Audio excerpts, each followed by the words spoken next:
Hello friends, आज मैं आपको बताऊंगा कि लंपी बीमारी से कौन सी गाय को सबसे ज़्यादा खतरा और कौन सी गाय है जो कौन सी गाय है जो सबसे ज़्यादा मरी हैं और इसके लिए आपको क्या करना चाहिए और क्या देना चाहिए, इसके बारे में आज आपको डिटेल से बताया जाएगा।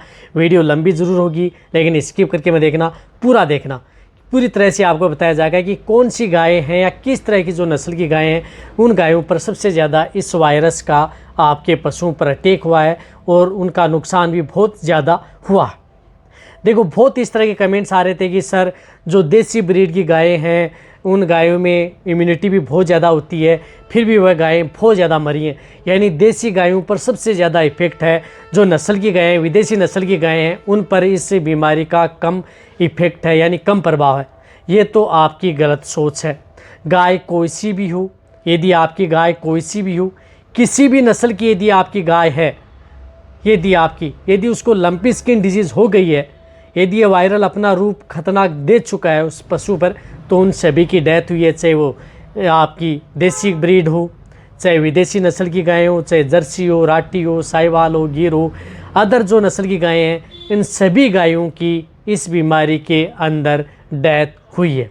रही बात जो ज़्यादा राजस्थान के अंदर का सबसे ज़्यादा डेथ जिस प्रकार से जोधपुर है, जैसलमेर है, उधर एरिया में जहाँ पर जो देसी ब्रीड की गायें पाई जाती हैं, बाड़मेर, बीकानेर, इस साइड जो देसी नस्ल की, तो वहाँ पर देसी नस्ल की गायों की संख्या ज़्यादा होने के कारण आपको लगा कि देसी गायों की ही मौत होती है। बट जहाँ एरिया के अंदर जिसमें जिस तरह से शेखावाटी एरिया है या आपके पास उस एरिया के अंतर्गत ज़्यादातर जो नस्ल की गायें हैं वह हैं विदेशी नस्ल की गायें हैं, और वहाँ पर यदि जो ये वायरस उन पर अटैक किया है तो वहाँ पर जो विदेशी नस्ल की गायें हैं उनकी भी डेथ खूब हुई है। ऐसा नहीं है कि वहाँ पर जो देसी नस्ल की गायें हैं उनकी भी बचाव करने के लिए उनको भी बचाया गया है, विदेशी नस्ल की गायें हैं उनको भी बचाया गया है। दोनों का ट्रीटमेंट किया गया, तो दोनों तरह की गायें भी बची हैं। यदि उनमें ठीक ट्रीटमेंट किया या सही तरीके से उनकी देखभाल हुई तो दोनों तरह की गायें बची हैं, और मरी हैं तो दोनों तरह की मरी हैं। तो आप इस बात का बिल्कुल भी ये ना कहें कि जो देसी नस्ल की गायें हैं उनमें इस वायरस का सबसे ज़्यादा इफ़ेक्ट है। सभी तरह की जो नस्ल की जो गायें हैं उनमें इस वायरस का बराबर इफ़ेक्ट है। हमारी तरफ तो बहुत सी विदेशी नस्ल की गायें जो एचएफ है, जर्सी हैं, बहुत सी गायों की जो डेथ भी हुई है और ठीक भी हुई है। रही बात इस बीमारी से अब लड़ भी रही हैं, इस तरह के केस अब हमें देखने को मिल रहे हैं। जो ये वायरस है, जो कोई भी यदि वायरल डिजीज़ यदि आपके पशु में हो जाती है, मैं बार बार कहता हूँ, तो वो जो आपके पशुओं को जो इंटरनल ऑर्गन है उनको सबसे ज़्यादा ये डैमेज करता है। इंटरनल ऑर्गन में भी सबसे ज़्यादा आपके पशु में जिस प्रकार हार्ट है, किडनी पर बहुत ज़्यादा है, लीवर है, सबसे ज़्यादा इफेक्ट आपके पशुओं पर ये करता है। तो इससे यदि आपका पशु इस बीमारी से यदि ग्रसित है तो आपके पशु में इस तरह की जो किडनी पर प्रभाव न पड़े, आपके पशु के लीवर पर प्रभाव न पड़े, कोई हार्ट पर प्रभाव न पड़े, तो इसके लिए आप अपने पशुओं को इम्यूनिटी बढ़ाने के लिए अच्छे टॉनिक का प्रयोग ज़रूर करवाएं। यदि आप कोई भी किसी भी तरह की जो बोलस यदि आप प्रयोग कर रहे हैं, एंटीबायोटिक बोलस भी प्रयोग कर रहे हैं, एनाल्जेसिक भी कर रहे हैं, एंटीपायरेटिक भी कर रहे हैं, एंटी एलर्जिक भी कर रहे हैं, तो इनके साथ आप यदि टॉनिक साथ में ज़रूर दें जिसमें मल्टीविटामिन्स, बायोटिन्स, विटामिन्स, आयरन्स ये मात्रा हो, तभी आपका पशु जल्दी रिकवरी ले पाएगा। अन्यथा आपके पशुओं को इतनी जल्दी रिकवरी मिलने वाली नहीं है। यदि आप अपने पशुओं को सिर्फ और सिर्फ जो बोलस है, यदि आप जो कोई आयुर्वेदिक यदि काढ़े पर ही निर्भर हैं तो बिल्कुल नहीं। उन पशुओं को साथ साथ आप टॉनिक ज़रूर दें, आपके पशुओं की इम्यूनिटी बढ़ाने के लिए वह ज़रूर देते रहें। उसके अंतर्गत जो विटामिन्स भी आती हैं, उसके अंतर्गत आपके पशु की डिवर्मिंग भी होती है।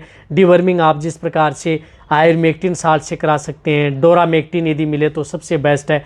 डोरामेक्टिन से आप अपने पशुओं की डिवर्मिंग कराएं, उसकी बोलस आती है, बहुत ही अच्छा रिजल्ट आपके पशु में देखने को मिलता है। उसके बारे में मेरे चैनल पर वीडियो बनी है। साथ साथ आपको उसमें इम्यूनिटी बढ़ाने के जो इंजेक्शन है, जिस प्रकार से लीवामाइसोल है, उस इंजेक्शन का भी प्रयोग आप अपने पशुओं में करवाएं। रही बात इसका सबसे ज़्यादा प्रकोप जो इस बीमारी का पड़ा है, वह पड़ा है यदि आपका पशु प्रेग्नेंट है। प्रेग्नेंट स्टेज में पशुओं को सबसे ज़्यादा नुकसान हुआ है। उस स्थिति के दौरान। तो आप प्रेग्नेंट जो भी जितने भी पशु हैं उनकी आप सही देखभाल करें। प्रेग्नेंट पशुओं को तो आप ज़रूर विटामिन से जिस प्रकार से जिनके अंदर मल्टीविटामिन पर्याप्त मात्रा में हो वह टॉनिक आप अपने पशुओं को साथ में ज़रूर देते रहें और उनके पाउडर भी आप उन पशुओं को साथ में देते रहें। अब कई इस तरह के कमेंट्स आते हैं कि सर जो मेडिसिन होती हैं वो असर नहीं करें। यदि मेडिसिन यदि जो टॉनिक व लिक्विड यदि इन पशुओं पर यदि असर नहीं करते तो बहुत से पशुओं का नुकसान होता और बहुत से पशु ऐसे हैं जो यदि इनमें वायरल जो इन्फेक्शन हो चुका है उनकी वजह से उनको बचाया भी गया। रही बात इसका सबसे ज़्यादा इफेक्ट जो मरी हैं सबसे गायें जो प्रेगनेंसी स्टेज में है वह गायें सबसे ज़्यादा मरी हैं जिनके ब्याने में 1 से 2 महीने या प्रेग्नेंट हैं या जो ज़्यादा कमज़ोर हैं जिनकी इम्यूनिटी कम है शरीर से कमज़ोर है या जो पहले से कई बीमारी से ग्रसित जो गायें हैं उन गायों की सबसे या जिनमें रेस्पिरेटरी ट्रैक्ट इन्फेक्शन यानी पशुओं को सांस लेने में दिक्कत पहले भी थी और जो आपका पशु सांस लेने में या जिनमें टेम्परेचर हाई था पहले से टेम्परेचर कई पशु ऐसे थे जो गर्मियों में ज़्यादा हाँफते हैं उन पशुओं पर ये वायरस कहर बन के उन पशुओं को ढाया है। तो वहाँ पर तो बहुत ही ज़्यादा उन पशुओं पर अटैक किया है उन पशुओं पर। तो उन पशुओं पर सबसे ज़्यादा अटैक है, प्रेग्नेंट पशुओं पर सबसे ज़्यादा अटैक है, कमज़ोर पशु हैं उन पर तो सबसे ज़्यादा अटैक है। साथ साथ जो छोटे बछड़े हैं दूध पीने वाले बच्चे उन पर तो बहुत ही ज़्यादा अटैक है। उनकी तो मृत्यु ज़्यादा दिन लेते नहीं है, वो तो कम से कम 2 से 4 दिन के अंदर ही उनकी डेथ हो जाती है।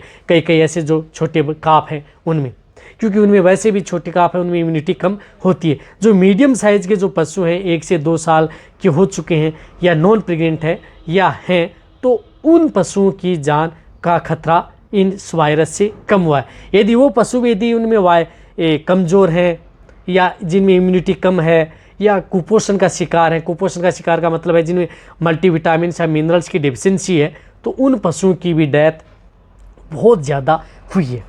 तो कहने का मतलब है कि जो पशु आपको बाहर से अच्छी तरह से कई करेंगे, बाहर से पशु अच्छा स्वस्थ था, मोटा ताज़ा था, फिर भी उनकी डेथ हो गई। ऐसा नहीं है कि कोई भी पशु यदि बाहर से अच्छा स्वस्थ मोटा ताज़ा है तो इसके जो इंटरनल ऑर्गन है वह अच्छे स्वस्थ हैं, बिल्कुल भी ऐसा नहीं होता। यदि इंटरनल पार्ट से यदि आपका पशु मजबूत है, शरीर से ज़्यादा हष्ट-पुष्ट होने की ज़रूरत नहीं है, फिट है, तो उन पशुओं की जान बची है और वो बचेंगी। ऐसा नहीं है कि इस बीमारी से सभी तरह के पशु जो भी हो गया उसकी डेथ होती है। बचाव भी है, इलाज भी है और उपचार भी है।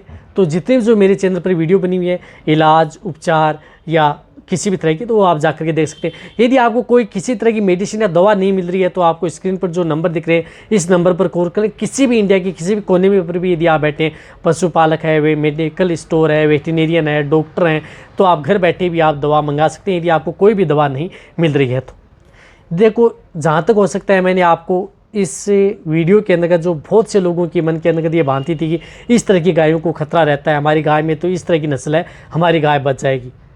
यदि इफेक्ट हुआ तो सभी तरह की गायों को ये नुकसान करता है। ये वीडियो चल गया, नीचे जाके कमेंट मिल गए। मेरी वीडियो को जितना हो सकता है वेटरनरी पशुपालक उनके साथ शेयर कर दें। इसी तरह से वीडियो देखते रहें, इसी तरह से आप मेरे को प्यार देते रहें। थैंक्स, धन्यवाद।